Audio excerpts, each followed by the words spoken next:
There's a lot of here.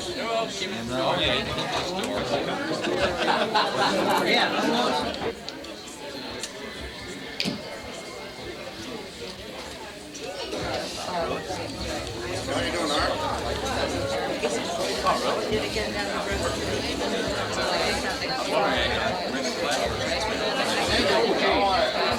Good, Carmen. Hey, great, thank you.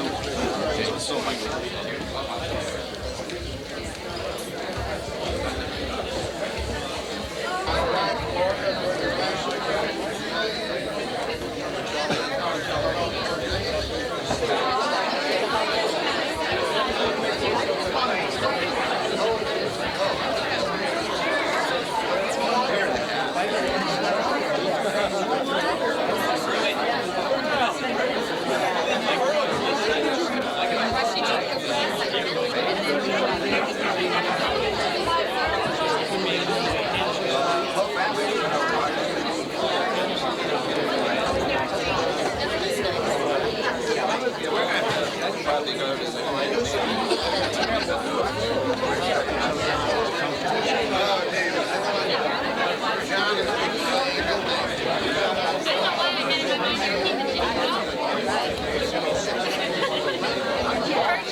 Hang them up right in there. Hiya, John. How are you, my love? So pretty.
That's what I was looking for.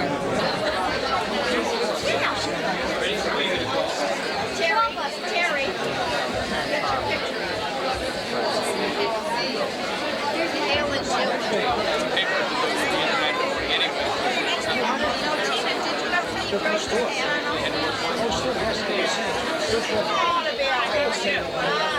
Did you meet everybody? Tina's husband.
Don't disappoint me, girl.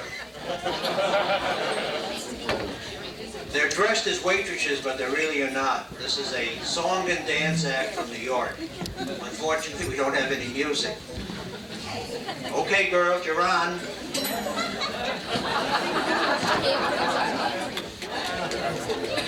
This always happens when you're a master ceremony. Okay, girls, you're on.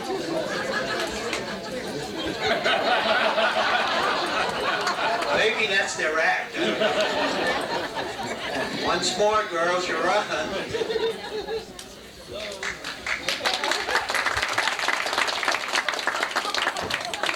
I hope that's not the act. Once more, girls, you're on.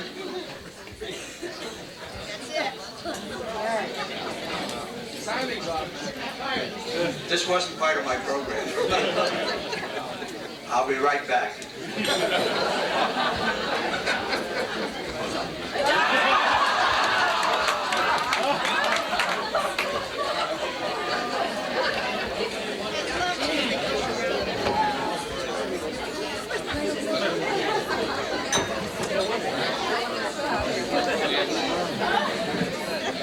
Well, I've been taken. They don't have an act.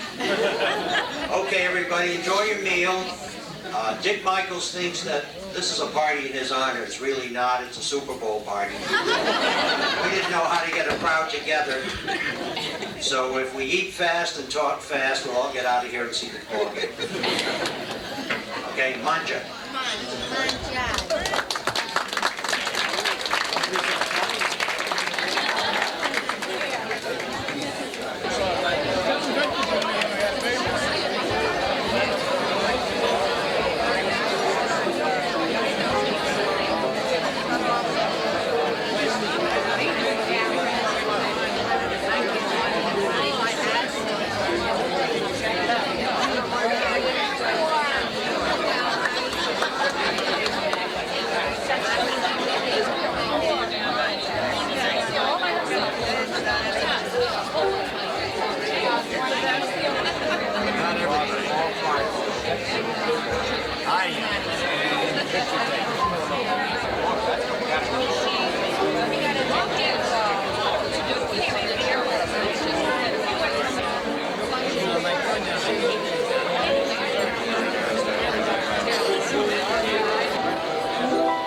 I can't get started. My wife's in the ladies' room. She'll get mad if I start before she comes.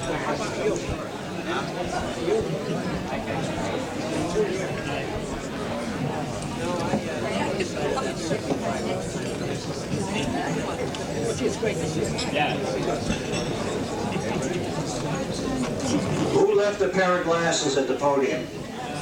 Who's missing a pair of glasses? I got no response.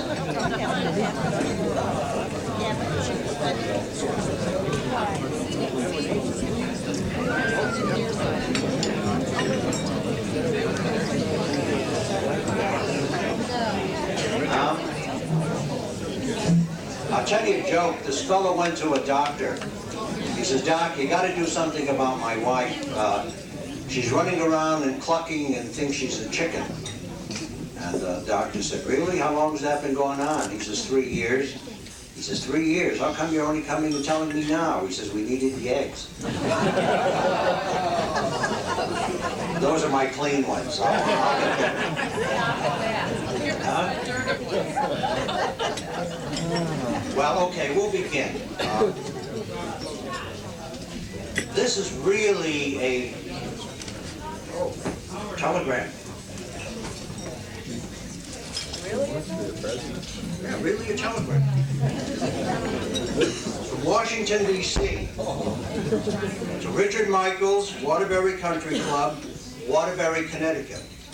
Dear Dick, please accept our sincere apologies for not being able to accept the invitation to your party. Stop. As you know, I started a tradition and must be in the White House to phone congratulations to the winners of the Super Bowl. Stop. However, in my place, I am sending an emissary whom you admire very much, and that you have bought all of his books and have patterned all of your moral and business dealings in his image. Stop. Nancy and I send your best wishes on your retirement. Signed, President Ronald Reagan.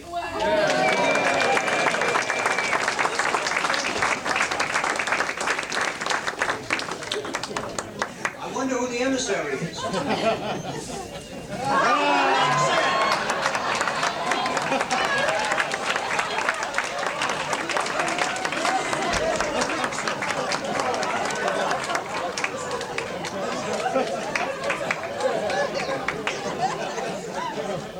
your president. You're honest, too. I will always be your president. You know, my accent's not so good either.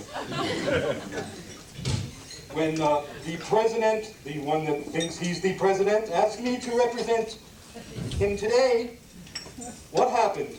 I was flying on Air Force 22, and what happened is I tried to think about what we have in common, other than our fingers. And I wrote a few things down for you, Mr. President. And if I can see through these eyes, I'll read them to you. Remember the day that I autographed my book for you? The book on business ethics and morals? Do we have that in common?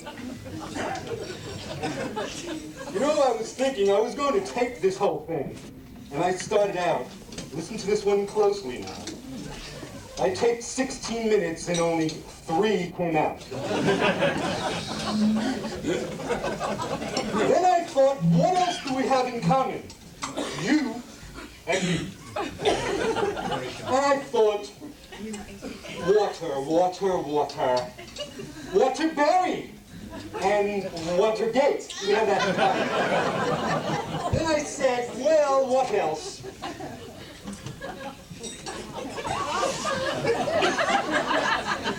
I said, we are both past presidents, but I'm still the president. Then I thought again, and I said, Dickie? Dickie? little humor there, sir. Little humor there. And then I said, is there anybody else has something in common with us? And I said, Richard W. Warren. Now, if you remember correctly, there was a very famous president, Warren Harding. Something in history books about T-Dome scandal or something. I wonder if we have that in common too, sir. Then I said, what else? And as I was looking in the mirror and rehearsing this, I said, well, security. Word has it, it was very important to you, and God knows security was very important to me. My nose just a pain. Then I said, what else? And I said, you live on a main street. I used to live on a main street, and we both live on white houses. We have that in common. Then as I looked around and I saw some people around here, I said, University of Connecticut. You went to UConn. And sir, I am a con man myself.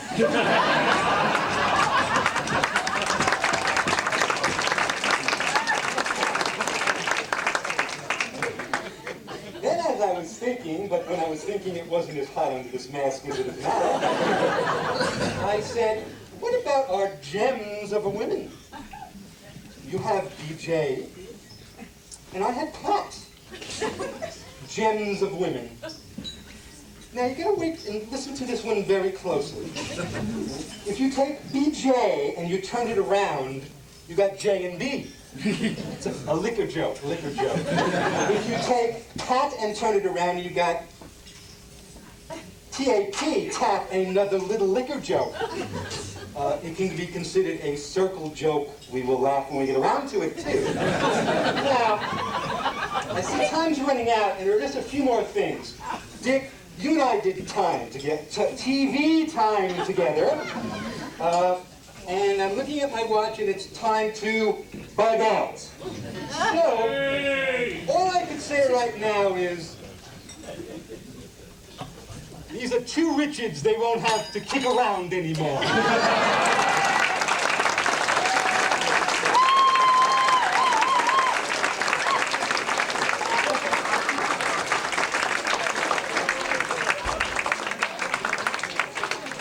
All you bald-headed guys eat your heart out. You know? You're laughing, Dick. You owe me a lot of money. I had a barber who swore he could grow hair, and he gave me a solution. And I used to take it up to Maine. We used to go to Maine every summer, and I used to rub it at my scalp. And they used to look at me and laugh. My barber's not laughing, look. I'm still laughing. There's a lot of bald-headed guys, and if you wanna, I'll auction it off. Shirley Michaels laughed. I said, you know, I got the same color hair you have. And she looked at me. Shirley, now you know why I said it. If you want a spare, see me after.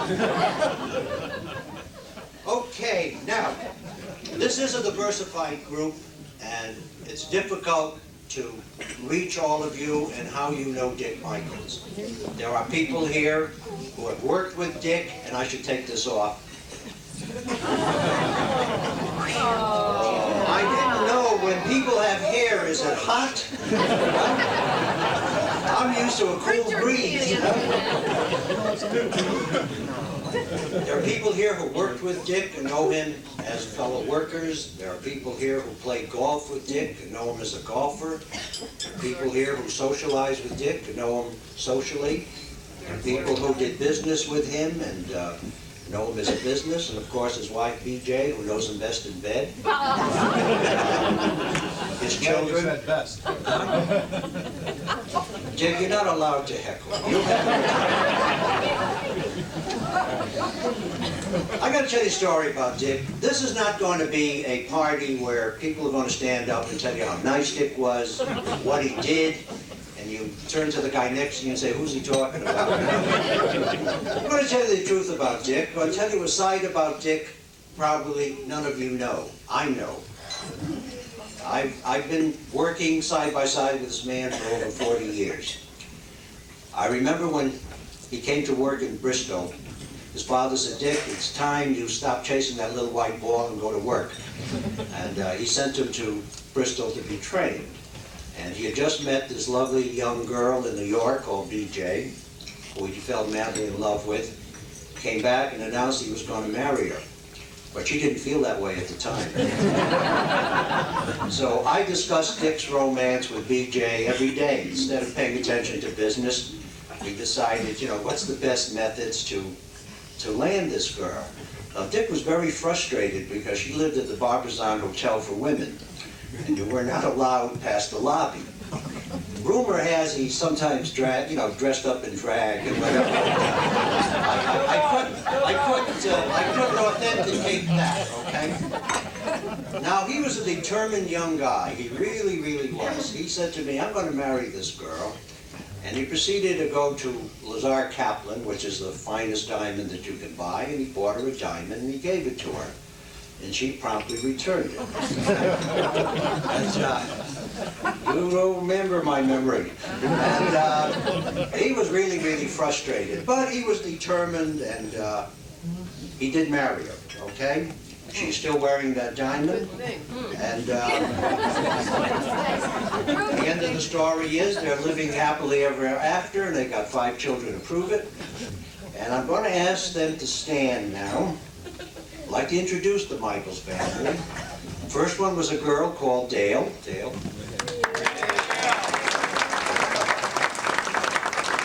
Then came Patty.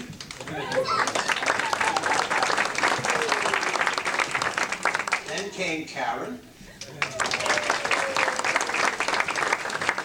Then came Jill. At this point, BG said, that's enough. Dick says, nah, I gotta get an heir. I gotta get a guy. We'll try once more. The brown eyes you wanted. Yeah, brown eyes. Brown eyes. Then came Richard with the brown eyes.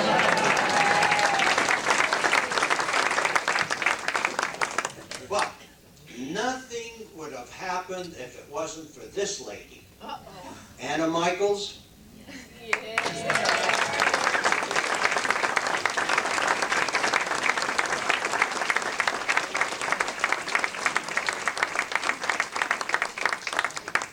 Anna is 92, and she's going to make a confession. Anna, you had a little help from Harry, right?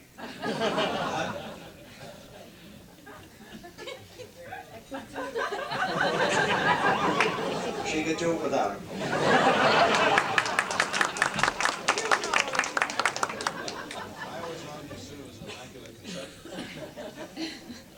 Dick, you know, in my religion, a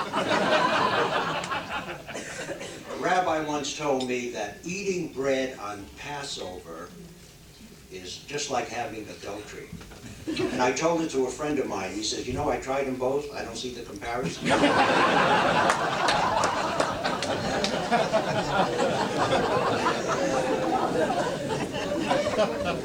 gotta tell you a side of Dick that none of you know, okay? Dick, in his youth, used to have a slogan, I love wine, women, and song. Thank God, Dick, you can still sing. Now remember, Dick, when people tell you how young you are, they're really telling you how old you are.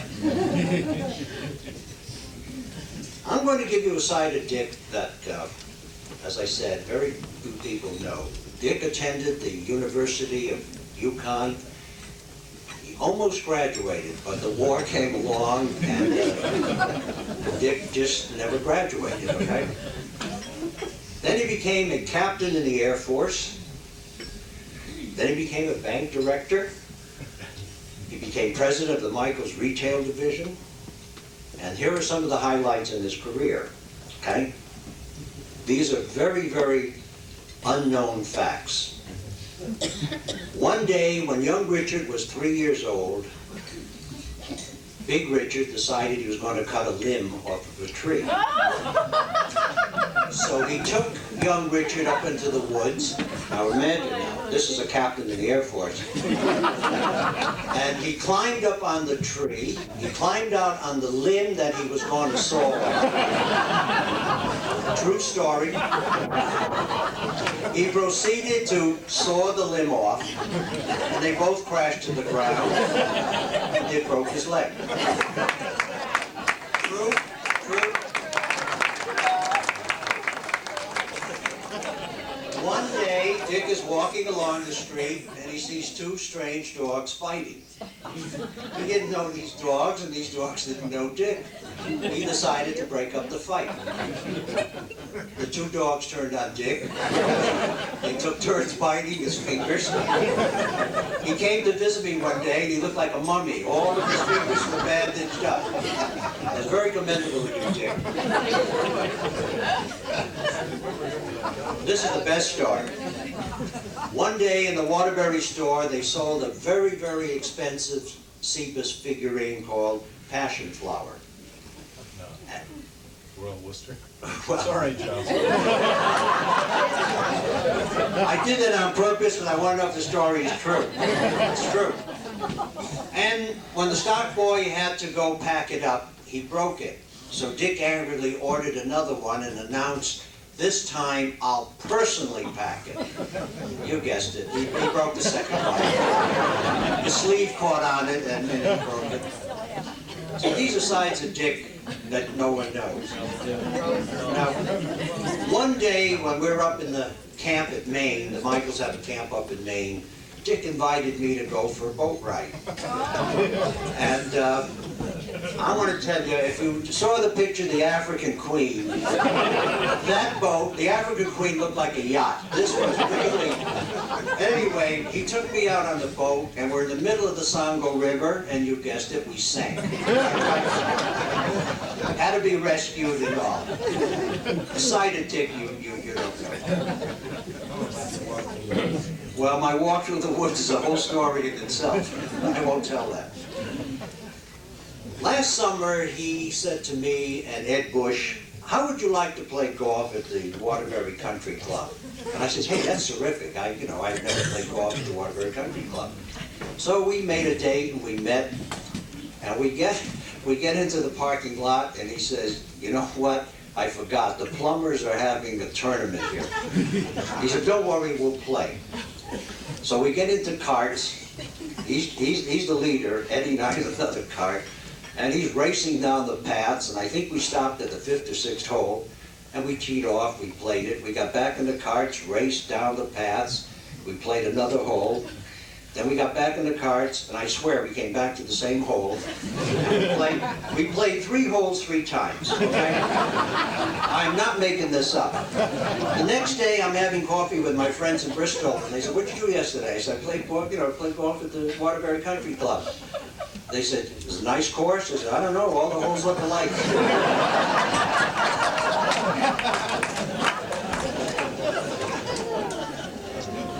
Okay, now we come to the serious part of the program. Dick is known as a candy freak. I didn't know this. I was told that he has consumed a box of candy by himself, selfishly. And he just loves candy, and like people need drugs, he needs candy. And one day at a company meeting, there was no candy. We go to company meetings, there's always candy bars on the table. I never knew where they came from. Now I know. And he was desperate for candy. And he kept saying, "Who's going to go out and buy the candy?" Now Warren Crump, in order to pacify him, had a box of stale water taffy candy he bought in Atlantic City 2 years ago. And you're laughing, true, right? I only tell the truth. He said, "I'll give you some candy." So he went to his desk and gave Dick this box of 2-year-old stale saltwater taffy. It wasn't bad. But he ate the whole box.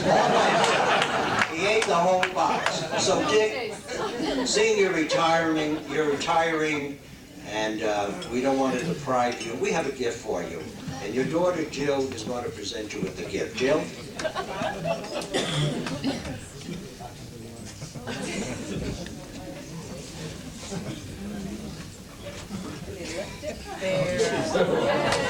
For all you people who don't know what Dad does every night, he comes home and he sits in his big mustard-colored chair and sits and eats candy all night long.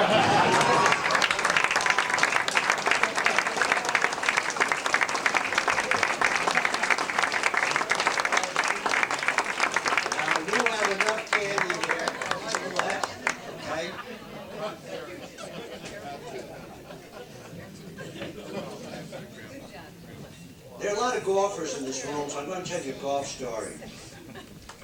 This fellow goes into his golf club and sees his friend sitting there, and he puts his hand in his pocket and takes out a golf ball. He says to his friend, "See this golf ball? Impossible to lose.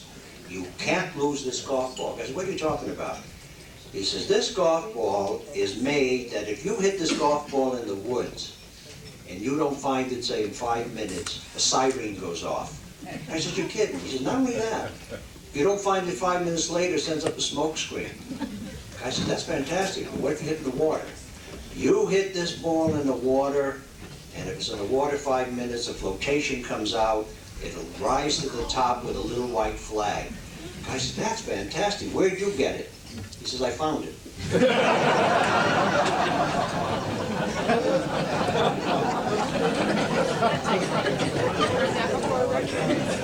Okay, now, there's a young lady that says she knows you very well, Marin. She was the first woman ever elected to selectman in Woodbury.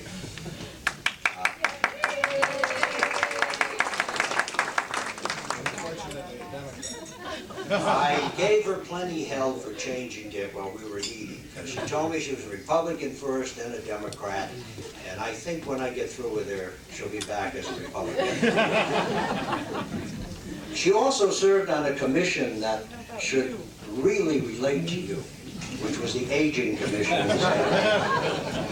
So Marin, I didn't say your last name because I don't want to mispronounce it. Sheely, that's just what I thought.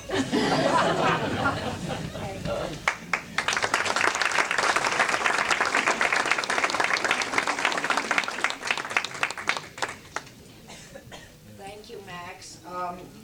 The fact that I've been here with you at the table has made me even more satisfied with being a Democrat.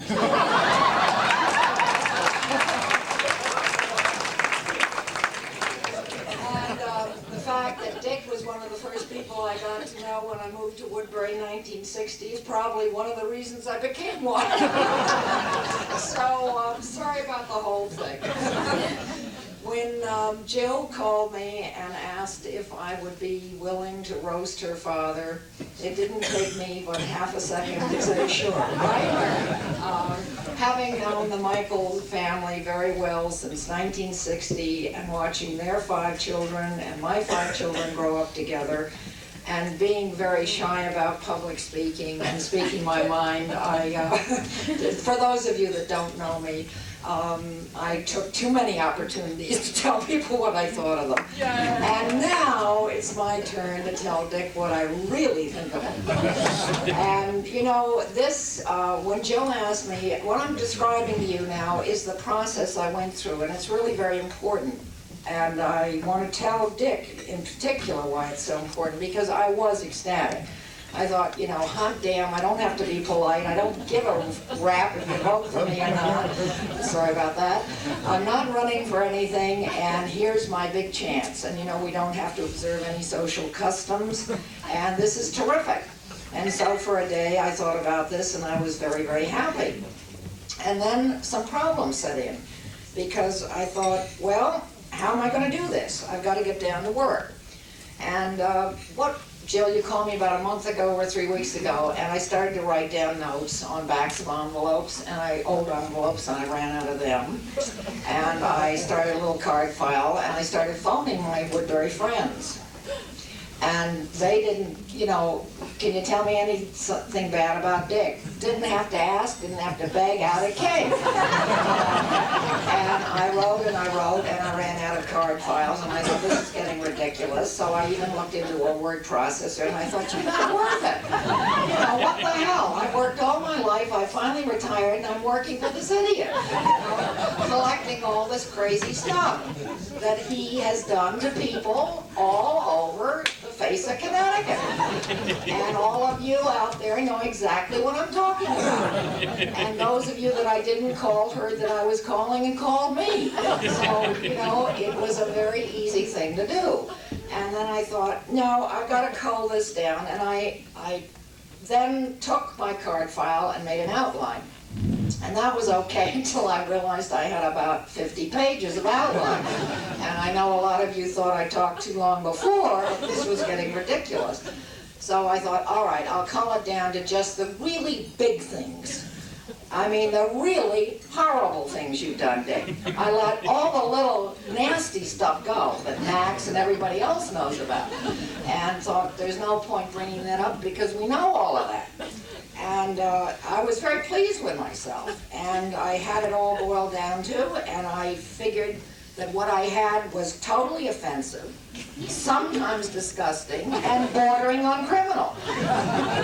Well, Narcus is here, old friend of mine, an attorney. I checked this out with an attorney.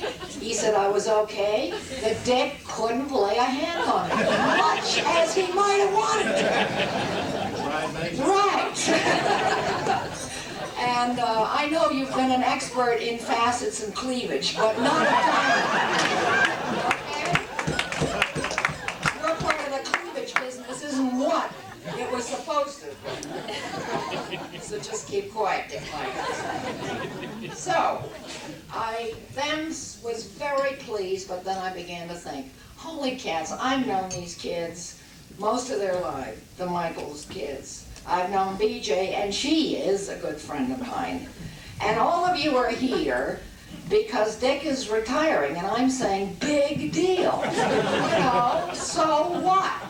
Now, here's BJ. You know, the kids are grown, they're off doing their things, and BJ's got them, not just for breakfast, but for lunch and dinner, and maybe 7 days a week. I can say to BJ is that you married him for life, but not for lunch. And right. Oh, but also she'll be getting more dick and less money. Well,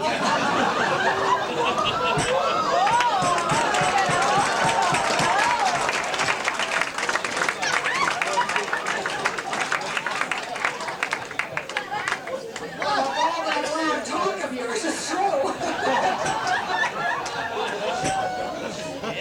I don't give a rip about you, but I'm concerned about BJ.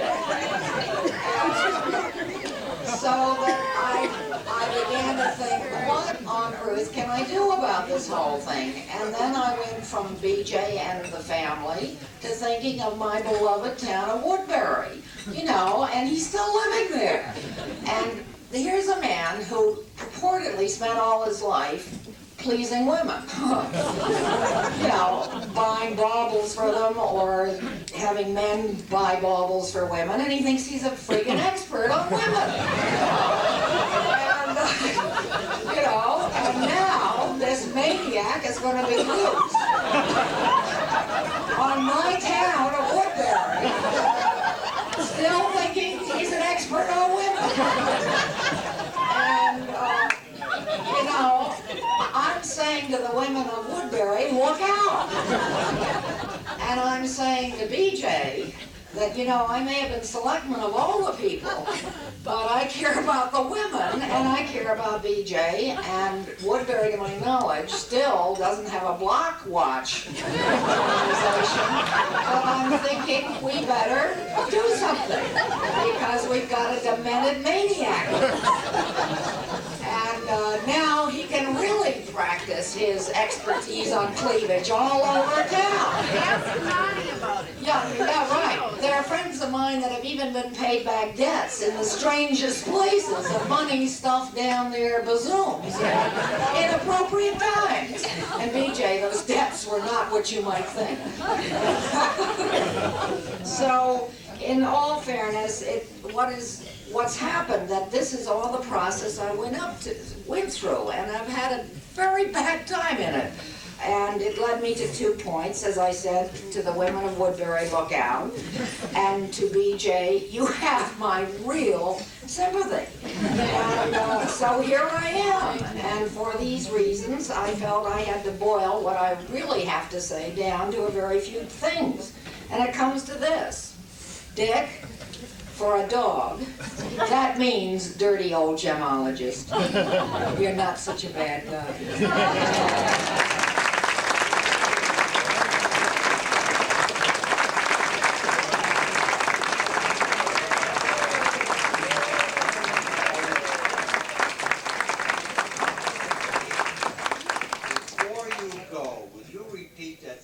Line you said, she's going to get more. Not as much money.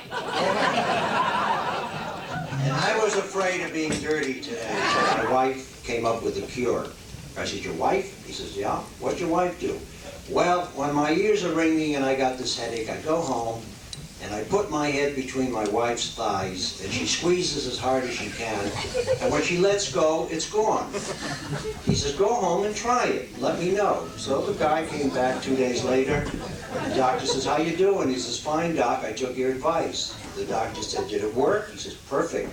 He says, how many times did you do it? Once? He said, no, I did it 6 times. And you want to know, doctor? You got a beautiful home.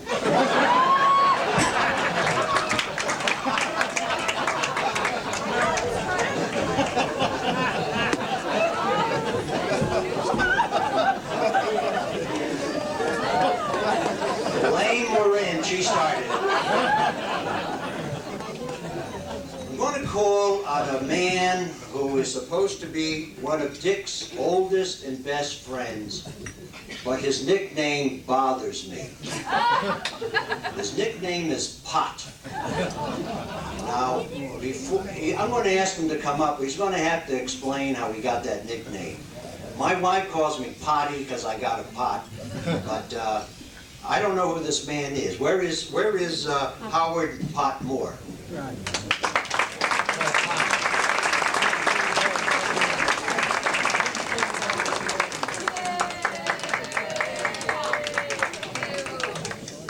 I'm Pot.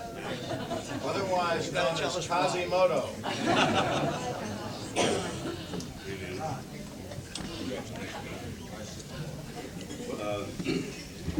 I don't know who the hell put this program together, but they had a nerve putting me behind the Senator Moran. Used word processors and all those things. My nickname is very uninteresting. I got it a long time ago, even before I knew Dick. And I'm known Dick for 47 years, which is a long, long time. But in Boy Scouts, they used to call the guy Big Pot, and they called me Little Pot. And Pot just hung with me, because my family didn't like my name Howard. They didn't like the way I got it, and they hated the nickname Howie, which everybody insisted on calling me. So they very readily called me Pot, and everybody's called me Pot ever since. But I'm here today. I thought about a lot of things. I thought, I'll be damned if I'll roast Dick Michaels. Because to know Dick Michaels is to love Dick Michaels. He's a great guy. One of the greatest it's been my privilege to know, and I know all of you people know him in various ways. Maybe not quite as long. And there are many things I could tell you, like Max, that were very funny when they happened to us. And Dick and I would cry about some of them. But they wouldn't be very funny to you. And they wouldn't be very damn funny at all on Super Bowl Sunday, I can tell you that. But Dick has done a lot of things that make me very, very proud and make me feel very privileged to be a close friend. He has a lovely wife. He has just an unbelievable family. And he's got that inimitable something that draws them all together. There's a great togetherness, a great binding together of the Michaels family. And you can feel it when you're with any one of them. And now they're passing that right along to the wonderful grandchildren that are coming to Dick and BJ. But all those things, all those wonderful tributes, all those attributes that you can attribute to Dick are not what we're here for, because he's got all these things to enjoy in front of him. He's got a lot of way to go yet. What we're here for now is to pay tribute to about a half a century of what I call blood, sweat, tears, loyalty, caring, dedication, you name it, whatever it is, to the Michaels enterprise. That may not be the right title, because it's hard as hell for me to keep up with all the titles. Michaels Retail, Outlet, Michaels Wholesale, Michaels Enterprises, and what have you. But Dick has given a lot of himself to Michaels, and all of you know that. And I say that we're here to pay tribute to all that he's done, and I say with no reservations whatsoever that Michaels Incorporated, loses a real touch of class when Dick Michaels retires.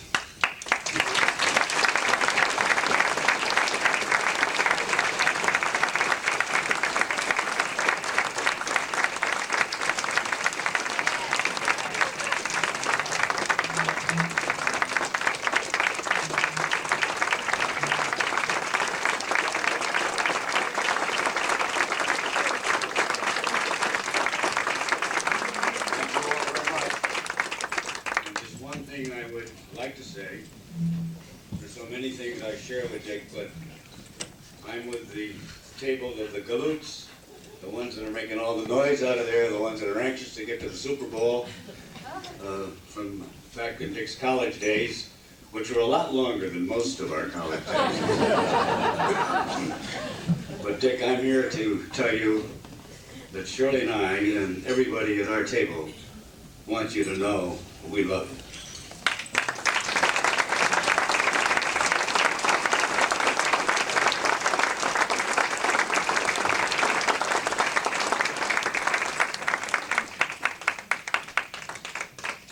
Dick, let me bring you back to reality. That was a nice speech. The next gentleman that I'm going to introduce is Irving Michaels, Jr., who is past chairman of the board, who fancies himself a handicapper at races. And I gotta tell you a story. We're up in Scarborough, and he's going to be the handicapper. I hand him my money, and we promptly lose the first 4 races. And I don't know one horse from another or a jockey from another, but I'm looking at the form, and I says, Irv, look at this jockey. He's got a Jewish name. Jewish boys don't become jockeys. I'm going to bet on him. He said, you're crazy. He's 10-1 or something. I said, look, Jewish boys, if they take a profession, they got to do well, because they're ashamed to go home to their mothers and tell them they're failures. So I bet on him. I was the only one in the crowd that bet on him. He paid $17, you know. And about 4 races down, who's racing again, but I forget what his name was, but this nice little Jewish boy. Moshe. What was that? Moshe. Moshe, yeah, Moshe Puppet. So I promptly bet on him, and he won again, and I won money, and on the way back to the camp, Irving is shaking his head. He said, boy, I talked to all kinds of handicappers. He said, but you taught me a lesson. And with that, Irving, where are you? Here I am.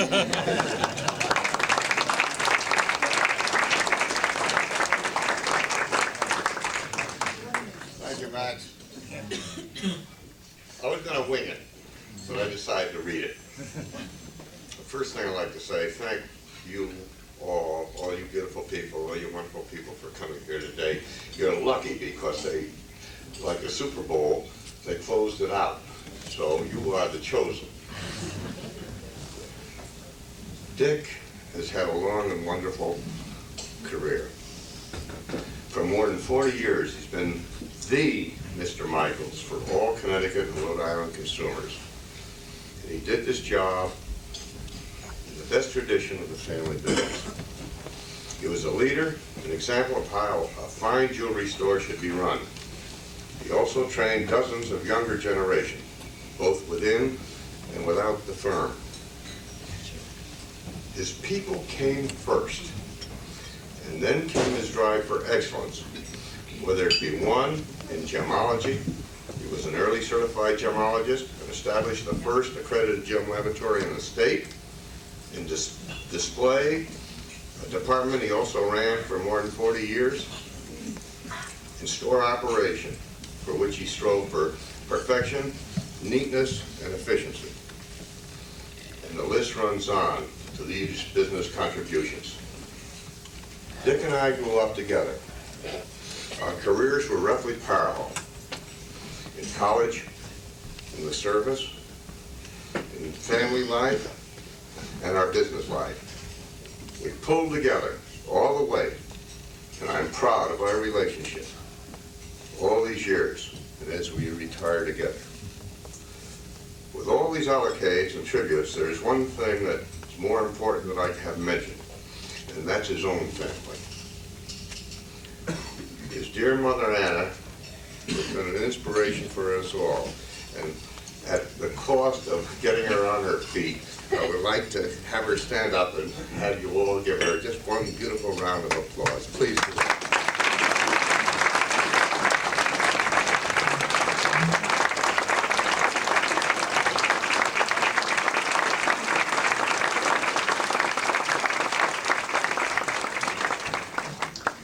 I know we're here to roast Dick, but Irene, his wife PJ, has stuck with him through thick and thin, and give her a round of applause.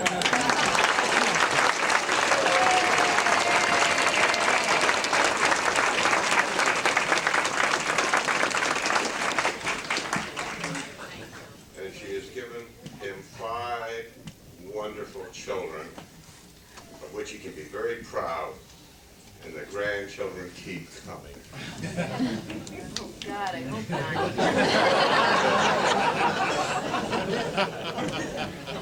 So as Dick winds down his business career, he becomes one of us, I'm with him, elder statesman. His advice and counsel, his leadership, and his presence will be continued to be felt. He can now take it easy, play some golf, enjoy the Cape, and a score of other things he has never had much time to do as much as he would have liked. Congratulations, Mike, from all of us, and enjoy.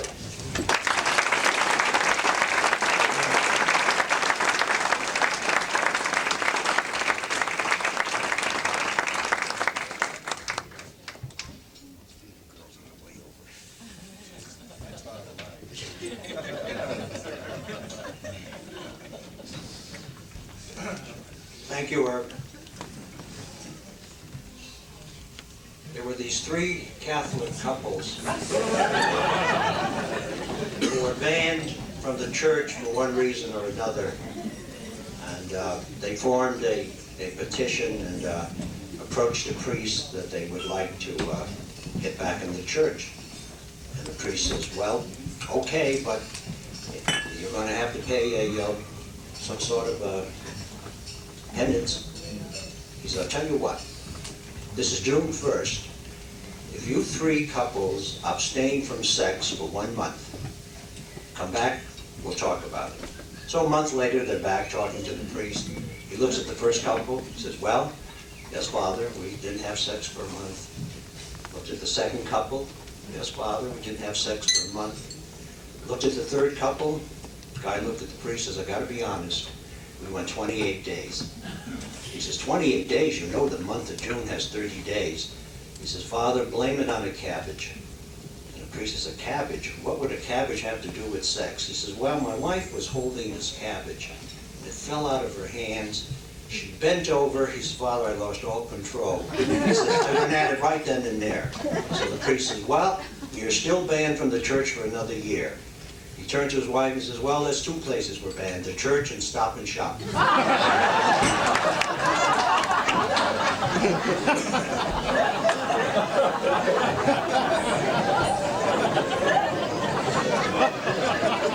I could do better, but I don't know this crowd.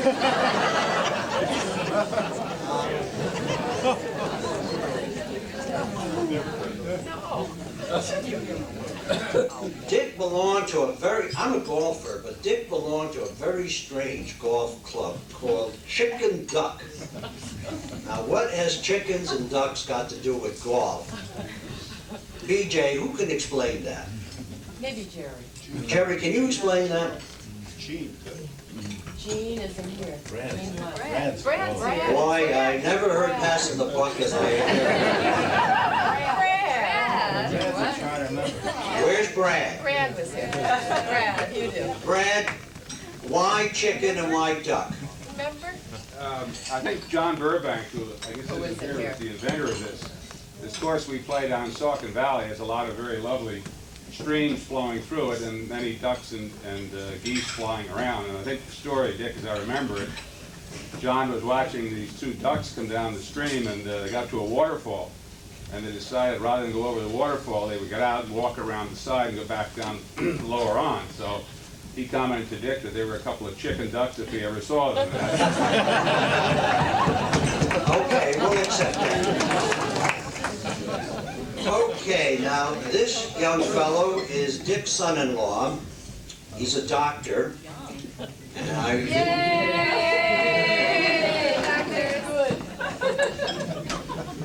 only you hold doctors in that esteem.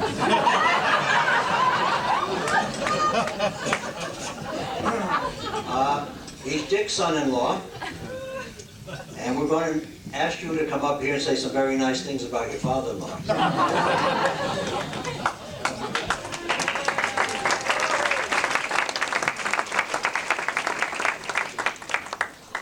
Thank you very much. When I was listening to Marin's talk, I realized the magnitude of the problem that Woodbury is faced with. And it's really potentially a political football. I'm not sure how to do it, but I thought Marin would probably figure it out.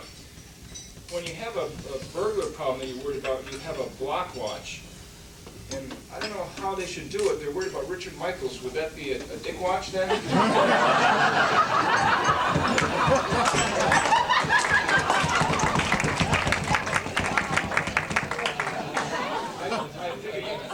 I figured some way to do that politically the correct way.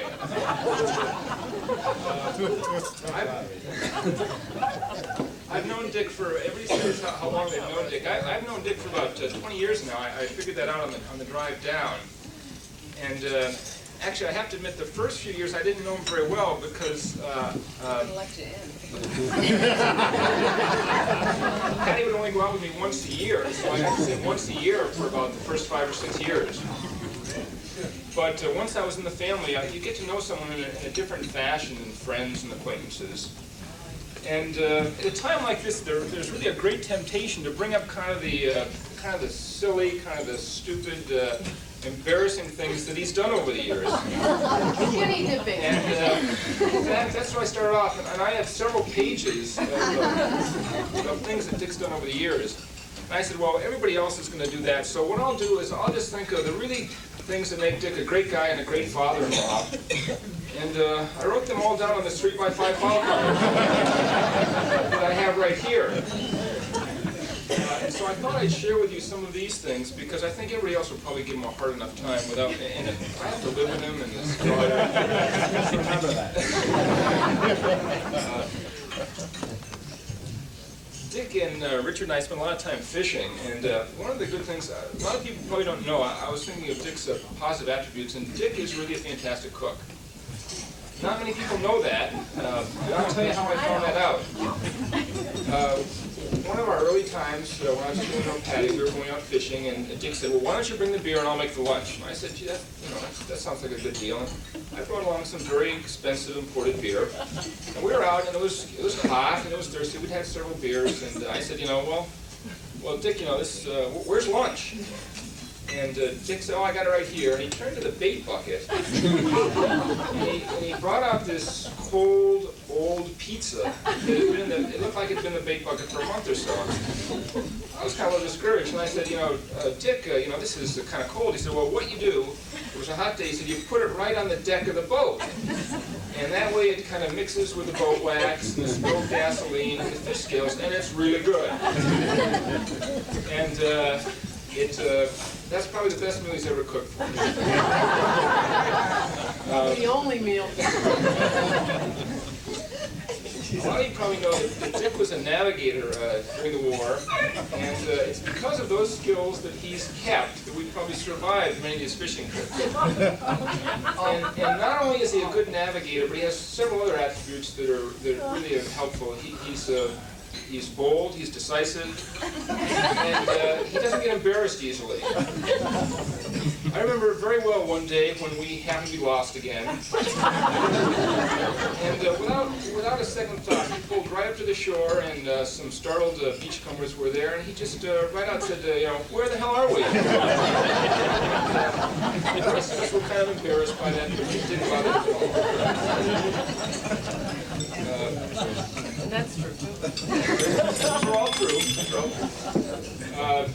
For a man in Dick's position, integrity, honesty are of utmost importance, and certainly we all know Dick has all those attributes. And before I knew him very well, I thought he did too. In fact, in the early days, I'd hear a lot of these fishing stories. I'd hear all these stories over and over again. Oh, we got all these fish, and so one day I said, well, why don't we, come on down and go fishing where I go fishing a lot of time, out of Barnstable instead of Orleans. And he and Richard kind of said, well, we really don't want to, we will anyway, we'll keep them happy. So they came down, and we got into a lot of fish, and I had probably caught 5 or 6 fish, and Richard and Dick hadn't caught any. But finally, I think Dick or Richard got one, and they were really excited. They were excited, more so than I would have anticipated for a great fisherman. And I said, I couldn't figure it out. I said, is this the biggest fish you've ever caught? And Richard let out, I said, is this the biggest bass? And Richard said, it's the only bass. There's one other thing about Dick's integrity and honesty, and I remember this very well. 13 years ago, just before we got married, I remember Dick took me aside and said, in marrying my daughter, you're really getting a great prize. And Dick, we've been married 13 years. Where's the prize?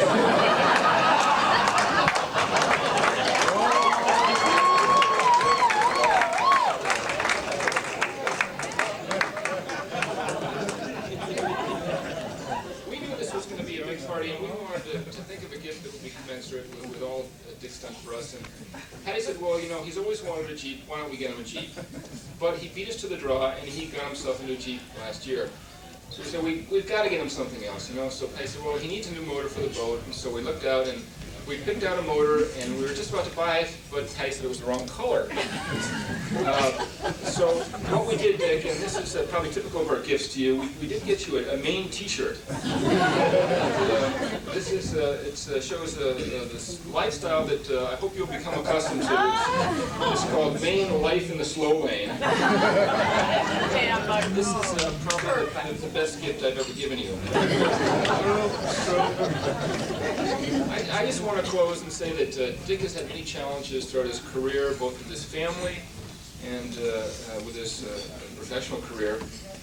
And at a time like this, he probably is looking for other challenges. And the challenge that I throw down to him, and this is no less of a challenge than raising his daughters. You can just look at his daughters and you know that was a challenge. And that is, I asked him to teach me to play golf. How's that?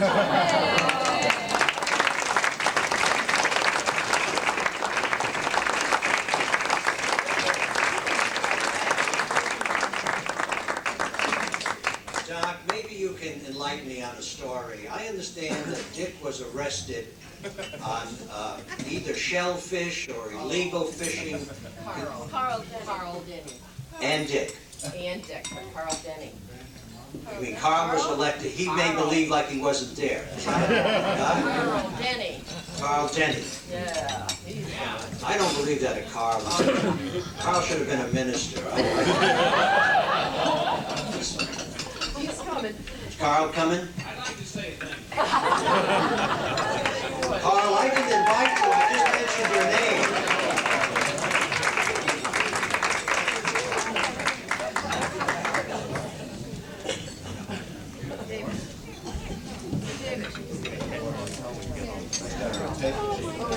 Now this was a most unlikely situation.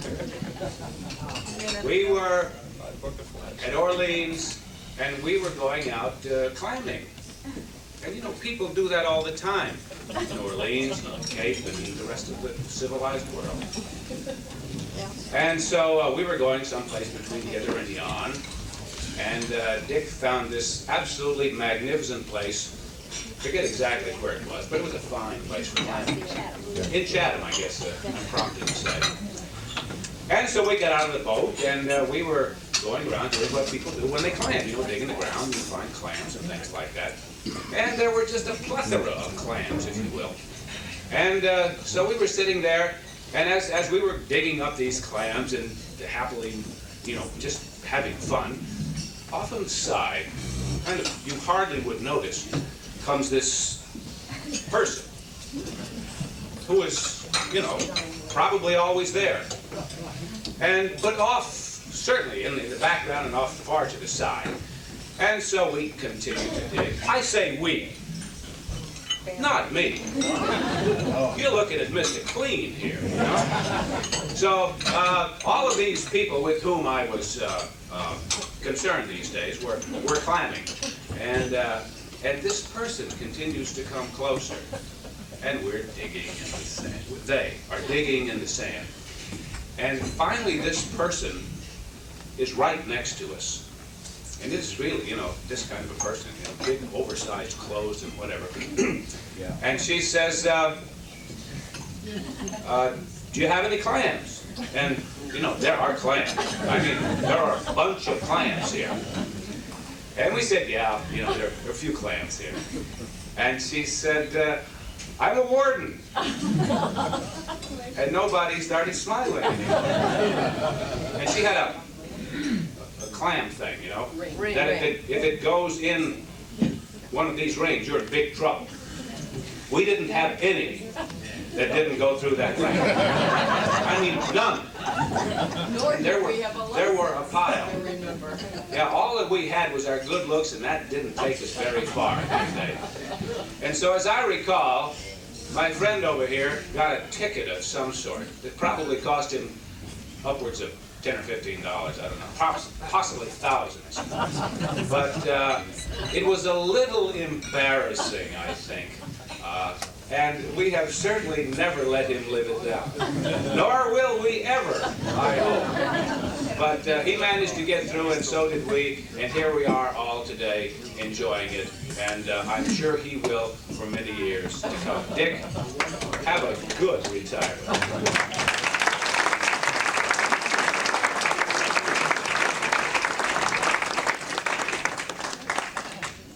See the side of Dick we know, huh?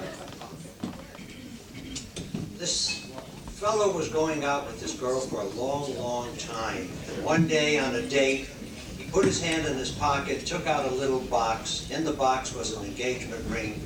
He looked at her and he said, "Honey, I love you. You're the girl I want to marry. Here's an engagement ring and it's got your name engraved inside." And she looked at him and says, "I don't know how to tell you this." She says, "But I don't love you. I love somebody else." He says, "What's his name?" She says, "I'm not going to tell you. You want to fight." He said, "No, I don't want to fight him. I just want to sell him the ring."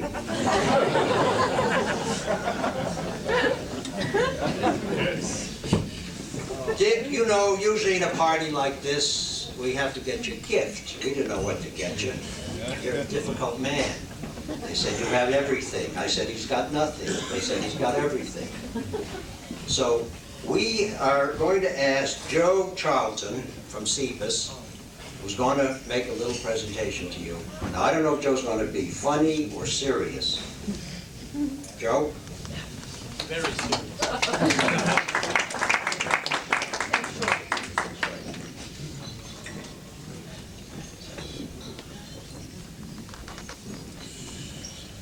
Really a tough act to follow, this whole group. CBIS is an American porcelain. We're often called upon by the White House. We work closely with the State Department, the Office of Protocol, for gifts of state. To do this, we got a profile of the person. And then we go over to the United Nations, we'll call on the delegations there and check this out as closely as we can. The sculpture that my pretty assistant is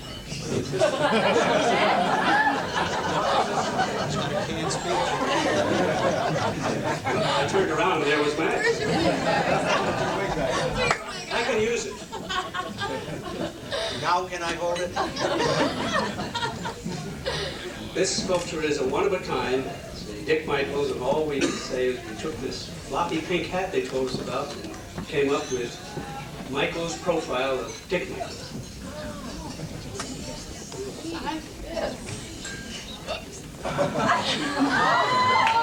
He has a little golf ball sitting there on his nose.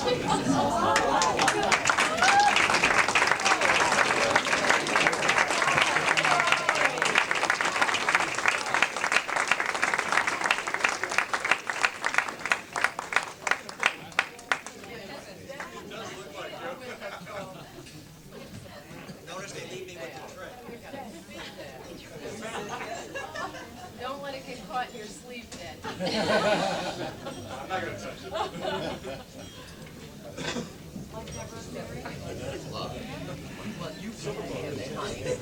I promised everyone they'd be out of here at 4 o'clock, and they will. Young Richard. Yeah. I don't read lips. Will you come over here?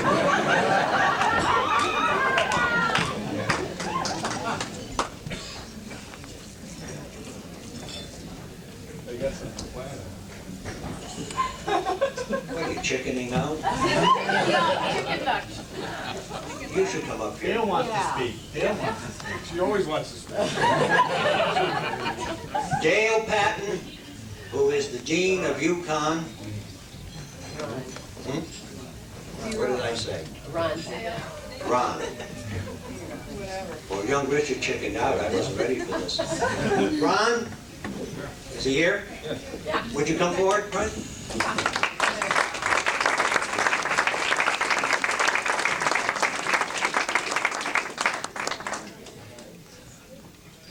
I'm not really ready for this, but, and especially on Super Bowl Sunday, Dick, I guess the only thing I can think about are some stories about football players, of which you were one. You know, when I met you, and it's been about 12 years ago, I was extremely bothered by a couple things. As you meet ex-football players, I would encourage each of you to ask 2 questions at all times. First of all, ask the position they played. If they're linemen, things get kind of brutal in the line, and you ought to be suspicious. If they played in an era right around the Second World War or earlier, you ought to be suspicious about something else. And that something else is, those were the days of the infamous leather helmets. Can you think of any ex-football players who rose to prominence in this country and played in an era, of leather helmets? Gerald Ford, you're right. Now, I don't want to suggest to you that the leather helmet hurt Dick. But you know, all those things that I've read about, how the necessity came to have plastic helmets and more padding and such, because it causes your mental facilities to go. Well, I don't really know about that. I've always wondered. I had the opportunity to meet Dick for the first time literally about 12 years ago. And the situation was one in which I was very touched, because Dick at that particular time was setting up a series of scholarships at the University of Connecticut.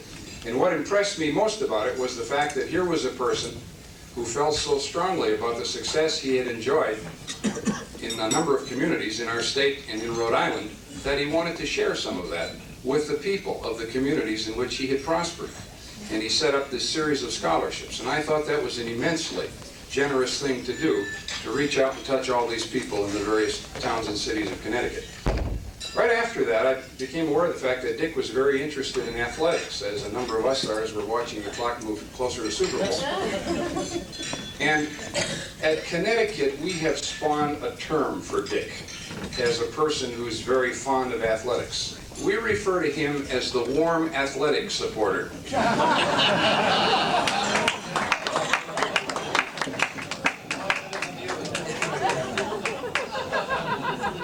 I won't comment on the condition. Dick has also been a member of our advisory board, and he has for roughly a 10-year period of time since that board was started. And I'm very impressed at the dedication he has to his university. We're very appreciative of that particular fact. And I guess I leave you with this particular thought. I happened to be with a group of students down in New Haven at the Michaels facility several years ago. And it was a field trip. That was the occasion of it all. And at that particular field trip, Dick was talking to these young men and women about how important it was to be a professional in one's field. And he was talking about precious stones, and he was talking about certification as a gemologist. I guess I backed off of that and watched that particular scene, and I left with the feeling that, and I mean this sincerely, Dick, this is Richard Michaels, a gem among the gems. God bless you.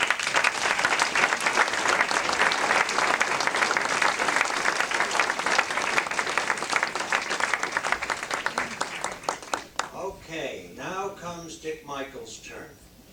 Okay, we've roasted you, you've had nice things said about you.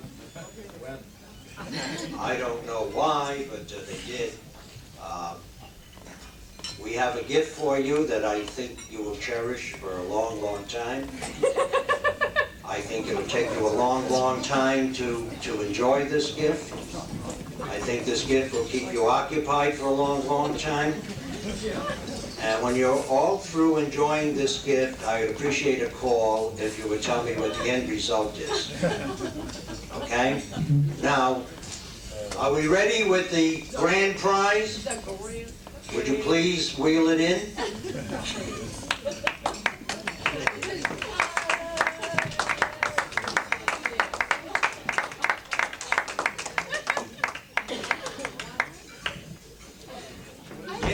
We have a wagon full of pennies. We scoured every bank in this neighborhood. We've got all the pennies the banks had to offer. We ourselves don't know how many pennies are in there. Now, seeing you're retired and you got a lot of time on your hands, and instead of doing crossword puzzles or watching television, BJ has told me she's going to get these little paper rolls. You'll sit there and you'll roll and count the pennies.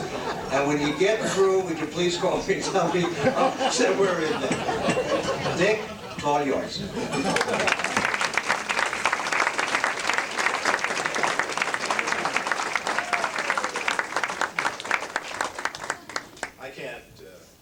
I can't begin to tell you how I feel beyond my thoughts that anything like this could happen. Those of you who know me well know that if I start to wax nostalgic, I'll start to need my handkerchief, and it isn't very difficult for me to do that. Pot Moore, I have to say, my closest friend by so many measurements, unusual guy. I don't want to talk too much about Pot because he is a great, great gentleman. And the fellows that came down from the fraternity, Ham, who used to sing My Prayer when he was drunk, and my roommate Phil Burton, who I guess has gone to the game already, who led me astray many nights, Charlie Horvath, who was amongst the cadre, and my old tackle back there, Pete Antonez, who protected me when I played ball. Great friends to come down today, and I appreciate it. Incidentally, I want to correct a few things, and I'll get you out of here as quickly as possible, too. Ron Patton sort of gave me the credit for the scholarship at UConn. It was only through the generosity of my partners that that scholarship really was presented. And I guess they honored me in the fact that I did attend UConn, and Richard, my son, attended and graduated from UConn. It's been an exciting time for me. That scholarship has done some things for people, and as we go on, we hope that the scholarship will be increased. There are a few announcements I have to make, however. Marin, I'll see you on my first trip.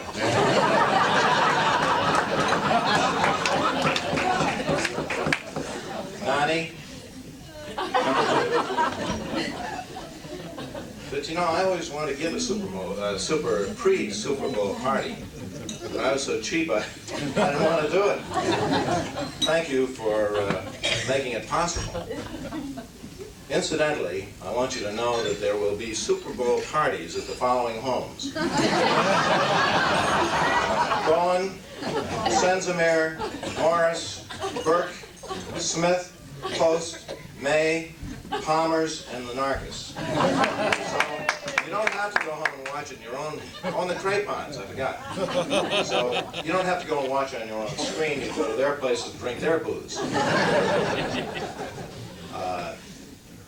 Is Jack Burke still here or did he leave? He had to go. If he didn't leave, he should have. Because we passed a loan the other day at the bank you all should know about. Dick and Betty Crane aren't here. They're good friends of mine, and they asked me to announce that there's a new facility opening, and it's a fat farm. Now, none of you need that, but I thought I should tell you about it so you can tell your friends. It's a very plush farm that's going to be in Watertown very shortly, and it's $3,500 a week. And because the gymnasium is separated from the main house, if you go to this farm for a week, because it's going to be quite cold, they're going to allow you to wear a mink coat and mink mucklucks between the house and the gym. Did we okay that, Bob? We did pass that? Yeah. Oh, I forgot, too, that Nani Redway asked me to tell any unattached males between 21 and 50 that beef stew will be served tonight between 6 and 8:30. My son-in-law, the doctor. You know, we all strive to have a son-in-law, the doctor, or a lawyer, or a dean, or a manufacturer of thin sheet, or metal hose, or something. But my son-in-law, the doctor, is an orthopod. Boy, I can't even read my own notes. He volunteered to give free examination to all ladies in the ladies' locker room immediately following. Pardon me? Complete exam. Complete exam. Free. Bill Pickett, you really surprised me. You wore a jacket today. What did you do, run out of sweaters? Also, I wanted to tell you that my partners made sure, my former partners made sure to tell me that the following stores will be open after the party.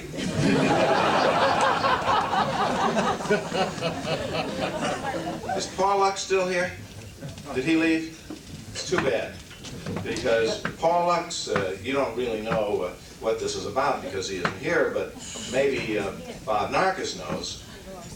He told me about a new academy he's starting. It's called Secrets International. Get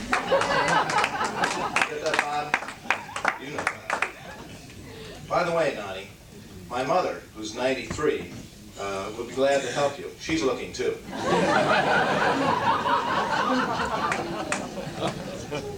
Get that, Jimmy? And I finally decided that I know what I'm going to be doing during my retirement.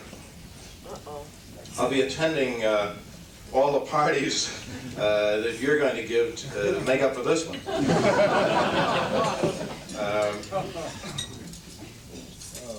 I don't know. I suppose last but not least, I should tell you that the committee informed me as I sat down for dinner that they were running a little short. So Fran Ford will be in the back with a basket, and it's an additional charge of $12.50 per person. So please contribute as you leave. It's been a marvelous day for me, and from the heart, from the great amount of wit that was presented today, it's been a lot of fun. I just can't say enough for all of you coming. People have come here from Long Island and Maine, and my good friend Walter, the golf pro back there. Marvelous to see him here and his wife. Who did I forget? Rhode Island. Well, the committee, I can only thank them tremendously for what's happened today. It's been marvelous for me. You know, through Pot, what he said about when I think of my family, and I think of you as friends. I've been extremely, extremely blessed in my life, and I thank you for all participating today. Drive carefully.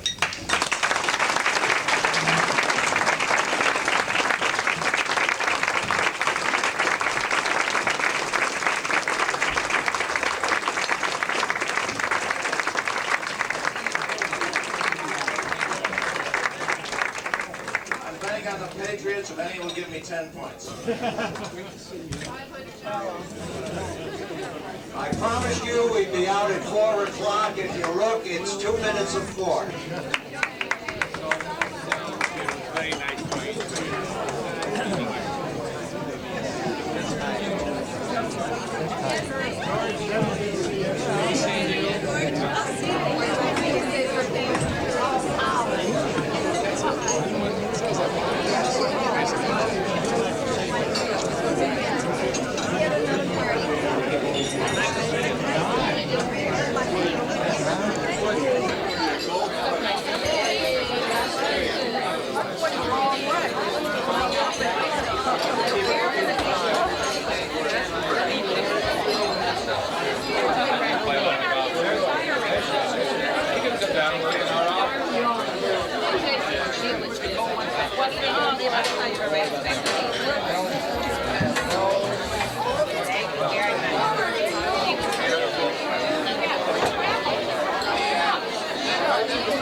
Hold it with care.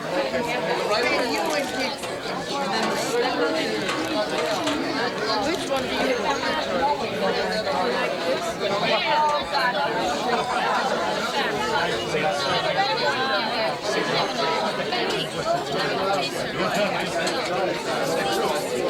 And dip your cups. Wait a second. Wait a second.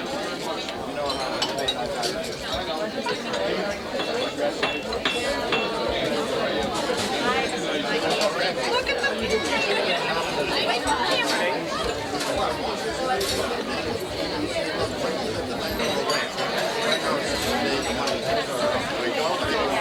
You do too.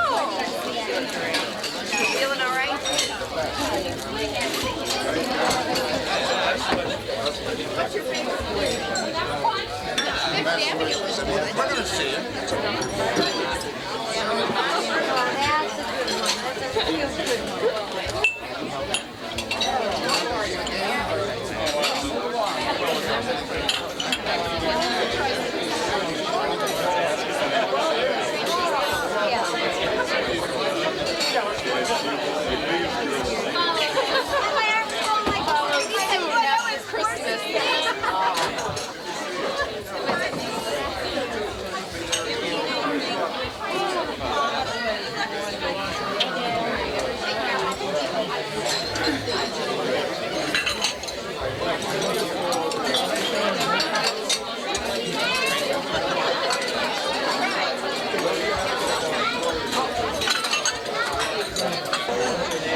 Yeah,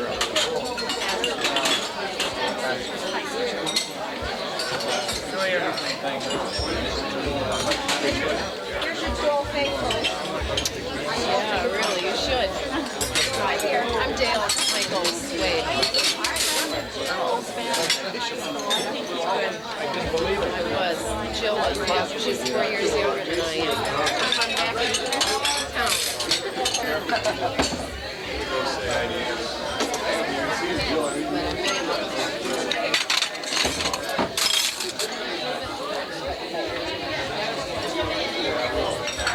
Mama.